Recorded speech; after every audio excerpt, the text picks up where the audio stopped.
Hello friends, welcome to my channel. आज आहे दिवस दुसरा आणि आज मी तुम्हाला दाखवणार आहे रेड वेल्वेट मोदक। एकदम सोप्या आणि इझी पद्धतीने हे मोदक बनतात, तर रेसिपी लास्ट पर्यंत नक्की बघा। रेड वेल्वेट मोदक बनवण्यासाठी इथे मी 15 ते 20 मॅरीगोल्ड बिस्किटचा भुरा करून घेतलेला आहे, म्हणजे त्याचा फाईन पावडर करून घेतले। 3 चमचे डेसिकेटेड कोकोनट घालून मिश्रणाला एकजीव करून घ्यायचे। मग नॅचरल कलरसाठी म्हणून बीटरूटचा ज्यूस मी इथे घेतलेला आहे, तर 2 चमचे बीटरूटचा ज्यूस या मिश्रणामध्ये टाकून या मिश्रणामध्ये एकत्र करून घ्यायचा। ते मी फूड कलरचा वापर न करता रेड वेल्वेट कलरसाठी बीटरूटच्या ज्यूसचा वापर केलेला आहे। आता तयार मिश्रणाला मळण्यासाठी ह्याच्यामध्ये 100 ग्राम मिल्कमेड टाकून मी या मिश्रणाला मळून घेणार आहे। आता मी 100 ग्राम मिल्कमेड टाकलं आणि व्यवस्थितपणे ह्या मिश्रणाला एकजीव करून घेते आहे, मळून घेते आहे। तर अशा प्रकारे मोदकाची जी वरची लेयर आहे ती इथे तयार झालेली आहे। तुम्ही बघू शकता की हे रेड वेल्वेटचा डो छानपैकी रेडी झालेला आहे।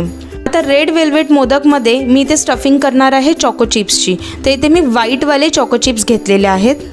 चॉको चिप्स ऐवजी व्हाईट कंपाऊंडचा वापर केला तरीही चालेल। व्हाईट कंपाऊंडला आपल्याला व्यवस्थितपणे बारीक चिरून घ्यायचं आहे, त्याच्यानंतर त्याला फ्रीजरमध्ये ठेवायचं आणि जेव्हा आपण स्टफिंग करणार असू तेव्हाच त्याला बाहेर काढायचं आणि मग स्टफिंग करायची।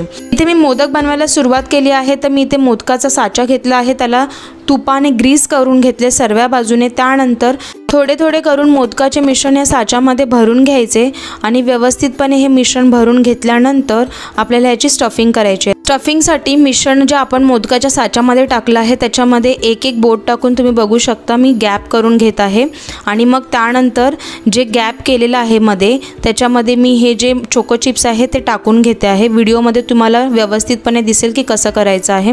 आणि जर का तुमचं हे मिश्रण स्टिकी असेल ना तर पहिला आपल्या बोटाला थोडंसं तूप लावून घ्यायचं आणि त्याच्यानंतर ही प्रोसेस करायची। स्टफिंग मोदकामध्ये भरून झाली की मोदकाचे जे तोंड आहे ते पॅक करून घ्यायचं या मिश्रणाने। तर तुम्ही व्हिडिओमध्ये बघा जसं मी पॅक करत आहे तसंच तुम्हाला करायचं आहे। आता मोदक रेडी झाल्यानंतर ह्या साच्याला मी व्यवस्थितपणे टॅप करून घेणार आहे सर्व बाजूने। व्हिडिओमध्ये बघा जसं मी टॅप करत आहे तसंच टॅप करायचं आणि त्याच्यानंतर साचा खोलायचा। साचा खोलल्यानंतर तुम्ही बघू शकता एकदम मस्त असा हा मोदक आहे तो रेडी झालेला आहे। तर हा मोदक मी आता एका प्लेटमध्ये काढून घेते आहे। तर अशा प्रकारे मी माझे सर्व जे मोदक आहेत रेड वेल्वेटचे इथे बनवून घेतलेले आहेत। तर तुम्ही व्हिडिओमध्ये बघा किती मस्त असे हे मोदक दिसत आहे। तर ह्या मोदकला अजून छान दिसण्यासाठी मी ह्याच्यावरती थोडं व्हाईट चॉकलेट आहे ना ते थोडं स्प्रेड करून घेतलं। तर स्प्रेड करायला मला एवढं खास जमलं नाही तरी मी ट्राय केलं। तर ही माझी रेसिपी तुम्हाला आजची कशी वाटली ती मला नक्की सांगा आणि जर का माझी रेसिपी आवडली असेल तर माझ्या चॅनलला लाईक, शेअर आणि सबस्क्राईब करायला विसरू नका। थँक्यू।